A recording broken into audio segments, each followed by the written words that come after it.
Bonjour Nicolas.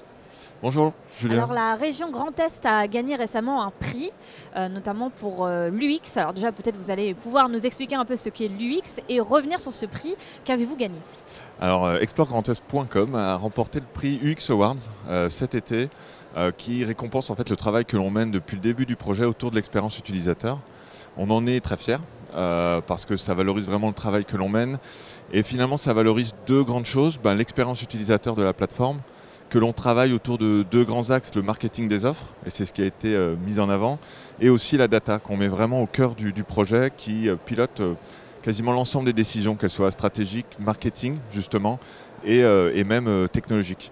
Donc c'est vraiment ce qui a été mis en avant, c'est assez inédit pour une plateforme publique, de tourisme public. Donc ça nous rend d'autant plus fiers, mais surtout ça nous encourage pour la suite à poursuivre ce travail autour de l'expérience utilisateur. Et donc il s'agit d'une plateforme de commercialisation, c'est ça, des offres, et non pas seulement d'inspiration, c'est ça? Pas seulement d'inspiration, clairement, orienté vraiment business, mais plutôt même d'accélération, pour être très précis, à la commercialisation. Autour d'offres, on en a plus de 1800 maintenant qui sont en ligne, et 4 grandes typologies, des activités, l'hébergement, l'idée séjour, le restaurant. C'est assez aussi inédit finalement d'avoir ces grandes typologies d'offres. Et finalement, on inspire, mais toujours avec l'offre en ligne de mire. Alors vous n'êtes pas la seule région, le seul acteur institutionnel à lancer une telle plateforme. On voit qu'il y a des plateformes d'inspiration, de commercialisation qui voient de plus en plus le jour.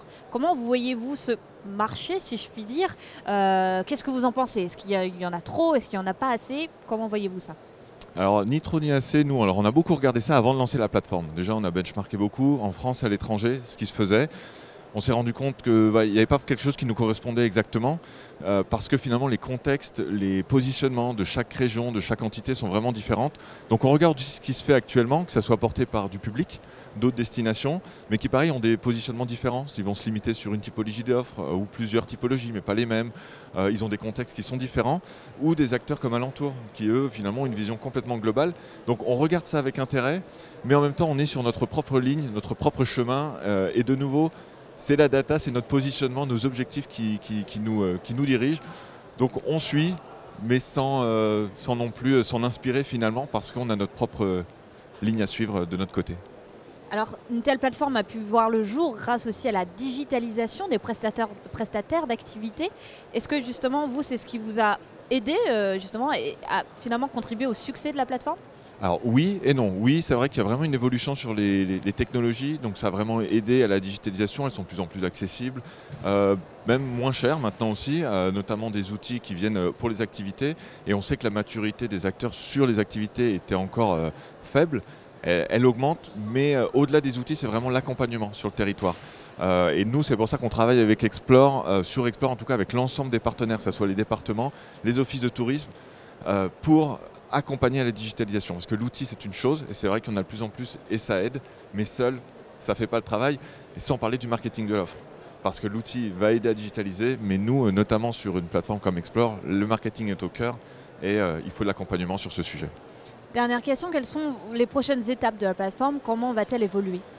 Elle va évoluer, alors encore des évolutions, on va dire technologiques, toujours ce suivi finalement de la data qui va continuer de piloter. Donc la fiche produit a déjà changé parce qu'on a vu que le comportement, les moteurs de recherche principal a évolué, il va continuer d'évoluer, toujours en se fiant au comportement, mais aussi des nouveaux services de mobilité notamment. Et on regarde avec intérêt ce qui a été fait par Savoie-Mont-Blanc avec la plateforme MAS qui est vraiment très intéressante et qui est la pire mobilité qui nous manque et qui fait partie de la feuille de route pour la suite.